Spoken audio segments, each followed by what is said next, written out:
Marhaban bikum. I'm Sam Ross with Qasid Online. Today we're going to be discussing Dama'ir al-Mulkiyya, possessive pronouns, which appears in chapter 3 of book 1 of Al-Kitaab. Now you've actually been seeing possessive pronouns for quite some time. They've been occurring all the way back since chapter 1. Consider a few examples. Consider what Maha says in chapter 1. She says, Ana ismi Maha Muhammad Abu Ala. My name is Maha Muhammad Abu Ala. It's like a first, middle, last name kind of thing. Notice in this sentence, I have a ya here, which approximately translates as my. It's a possessive pronoun. We'll look at it more in depth later. A few more examples. Walidi Misri ya'mal fil al-Muttahida. My father is Egyptian. He works in the United Nations. Notice this ya right here. It's the same thing, right? It's the ya that means my father. And here's a quiz. What about this ya? Think about it for a second. Hopefully you realize it's not actually a possessive ya in this case, right? If it was a possessive ya, it would mean my Egypt. What does that mean? That doesn't make sense. It means Egyptian. It's the ya with a shadda that is the ascriptive ya, the one that means Egyptian as opposed to Egypt itself. So, tricky case. A few more examples. From chapter 3, we saw in this chapter, هذا عمي محمود وأسرته. This is my uncle Mahmoud and his family. Two pronouns now. The ya we've seen many times before, and we add a hu this time, meaning his. Final case from chapter 3. وَهَذِهِ عَمَّتِي فَاطِمَةٌ وَزَوْجُهَا وَإِبْنُهَا وَبِنْتُهَا. And this is my aunt Fatima and her husband and her son and her daughter. Some more pronouns we haven't seen before, for example, the has or nu meaning her, etc. So we've seen it a lot. We want to get good at it. It's going to appear all the time in your course of Arabic study. We want to make a comparison. Let's compare Arabic pronouns and English pronouns. It's a really useful comparison for a couple of reasons. One is that in grammar works, you'll see things like object pronoun, subject pronoun, possessive pronoun. And if we forget English, it's kind of confusing. What does that really mean? The second reason is that Arabic is actually just like English in a very rare instance, in that we see case in Arabic and in English with regard to pronouns. So here's a table. I've got the first person singular and all the different other kinds of categories, and I'm breaking it down into subject, object, and possessive pronouns. Now there's three pronouns we associate with the first person singular. I've got I, I've got me, and I've got my. Which is which? Well, basically what you do is you think about making it the subject of a sentence, the object of a sentence, or something to do with possession. So for example, the subject of a sentence, blank goes. Would I say me goes, my goes, or I go? We'd say obviously I go, right? I mean, theoretically you could say me goes, I guess if you're speaking in slang, or maybe if you're Shakespeare, methinks he doth conjugate improperly. Now, case of hit, would you say hit I, hit my, or hit me? Well, you'd say hit me, right? So that's pretty straightforward. And last case, book. Do you say I book, my book, or me book? Well, you do me book, maybe if you're British. You say I book if you work for Apple. But what are we really talking about? My book, right? So you can see what happened. The three pronouns associated with the first person singular, I, me, and my, break down like this. And we can continue it all the way through. So first person plural, for example, becomes we go for a subject, object, hit us, possessive, our book. And we're going to fill it in. It's like those cooking shows, where the food's already prepared and they take it out instead of watching it cook all the time. So I'm just going to clean this up, and let's see the table get filled in. So that's what we already had. We're going to add you, your for second person. Then we'll add he, him, his, and she, her, her. Main thing is, takeaway point, there are many different pronouns in English for each of these things, and we're going to see the same thing in Arabic.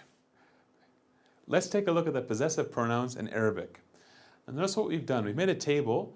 We have the subject pronoun first in English. Then we'll look at the corresponding pronoun in Arabic, then our possessive pronoun in English, and the corresponding possessive pronoun in Arabic. Now the first case is the first person. What's it going to be? Let's find out. Bring our cover down a little bit. So I in English corresponds to ana. We saw that in chapter 1. Now my, the possessive pronoun in English, has its correlate in Arabic as well, which is the ya. And so you can see what's happening. It's a nice analogy for thinking it through. We can take it through all of the pronouns. So, next case, you. You masculine is anta. Your, the possessive form of you in English has its correlate in the kaf with a fatha on it for the anta. And we can go all the way through the table now, and you can see it reproduced in Al-Kitaab actually. And so we have as a result, you female, anti becoming ki, huwa becomes hu, hiya becomes ha, nahnu becomes na, antum becomes kum, and hum becomes, well, hum. That wasn't very hard. So basic thing is to master this list of pronouns as well. Notice there are some similarities. You might notice, for example, that the ka ki matches the ta ti, and the ha sound and the huwa and the hiya matches the ha sound here. The na sound matches the na and nahnu, and the is reproduced here in the kum and the hum. So there are some connections. It's not too bad. So let's take a look now at how to use these. Now the important thing to note is they are possessive pronouns, right? They have a connection to possession. And who else in Arabic grammar has a connection to possession? Well, it's idafa, right? Idafa, we had the possessor and the possessee and stuff like that. There's a natural affinity here. So in many instances, perhaps most instances of using the ma'ar al-mulkiyah, you've got idafa, and you've got to analyze it as such. So to get things started, let's just remind ourselves how idafa worked. Here's a simple example. We'll do the case of Walid Maha, the father of Maha. Two translations. We might say Maha's father or the father of Maha. What's going on? We say that Walid is the mudaf. He's the added word. And Maha is the mudaf ilay, the word that's been added to. And maybe a more figurative translation, Walid is the possessed thing, and Maha is the possessor. What if I want to do something else? What if I want to say, for example, my book? Well, I've got a book. So that's the kitab, that's the possessed thing.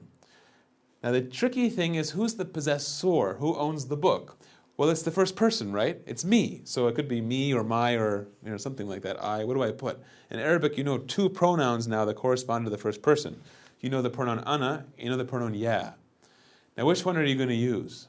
Think about it. It's a possessive pronoun, right? So we're not going to use ana. That's the subject pronoun from chapter 1. So we're going to cross out ana. We're not going to use it. If you put it together, or rather, let's analyze it first. Kitab is going to be our mudaf, and the ya is our mudaf ilay. So the pronoun is now acting in this particular role. Merge it together, I have kitabi, and they stick together like that.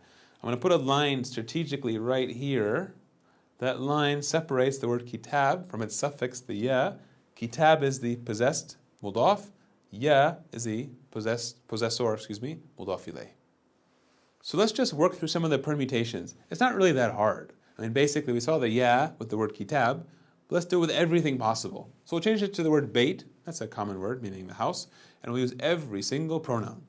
First case is ana as well. So we say ana is the ya in possessive form. So we say baiti, my house.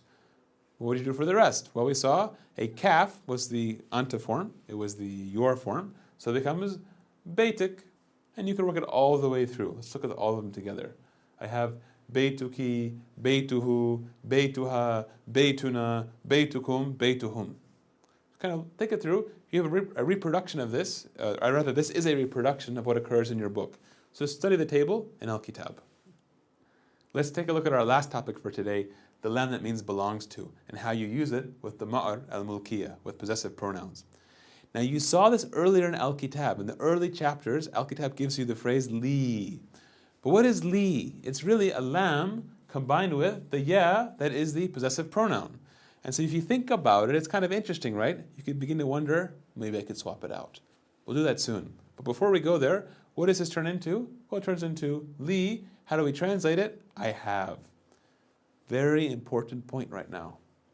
I have. It's a verb, right? I can say I have, he has, she has, we have. It conjugates. But this is not a verb. The letter lam is not a verb. All Arabic verbs have at least three letters, right? Or at least they have more than one, that's for sure. What's going on? In reality, lam means something like belongs to. So li means belongs to me. It's kind of like I have. It's a figurative translation. Just be careful. Now let's consider combining some stuff. So I'll put a lam here. I'll add it to the kaf. We know that one as well. That's the anta form, meaning your. That becomes laka. Translation, you have, per masculine. And we could work it all the way through all the pronouns. Let's watch it. I could say, for example, lam plus ki, meaning you have feminine. Lam plus hu, making lahu, meaning he has. Lam plus ha, making laha, meaning she has. Lam plus nam, making lana, meaning we have. Lam plus kum, making lakum, meaning you have, plural of course. Final case, lam plus hum, making lahum, meaning they have. Straightforward. There's one little interesting thing. I'll give you a hint. I pronounce that li. I pronounce these laka, laki, lahu, laha, lana, lakum, lahum. What's the difference? If you're very attentive, you notice I put a kasra here. I said li. But these are all fathas,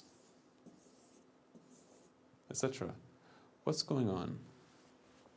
Well, the thing to watch out for is the Arabs are very sound sensitive. They're very acoustically oriented people. They like things to sound good. Now imagine if I put a fatha here. It would come out as lay. That sounds kind of weird, unless you're in Canada. But over here, laka, that sounds perfectly fine. If I put a kasra here, it would become leek, which sounds really weird. So the Arabs have made this particle attach in a way that sounds nice. It's a general principle. We'll see it many times in the course of our study. So just watch out for it. Lam usually takes a fatha, but it might have a kasra. Let's summarize what we've done today. The first thing we looked at were examples of possessive pronouns. We saw many examples going all the way back to chapter 1. Very, very common in Arabic. Then we looked at pronouns in English and how they functioned, more specifically the subject pronoun, the object pronoun, and the possessive pronoun. And we saw their correlates in the Arabic language, which makes sense. You know, they're both languages and they both have the need for pronouns. So a nice connection between them, though, which is that in English you have different forms for different types of pronouns, and the same thing in Arabic. So in English I have I and I have my, and in Arabic I have ana and the ya. We saw how to use them, and we saw the case of how to analyze them as well. What's mudaf, what's mudaf ilayk, connecting things together. Then we saw possessive pronoun practice. We kind of did something simple. We just worked through the word bait. We said beiti, beituka, beituki, and stuff like that. Lastly, we saw how to use the lam with the damar al-mulkiyah.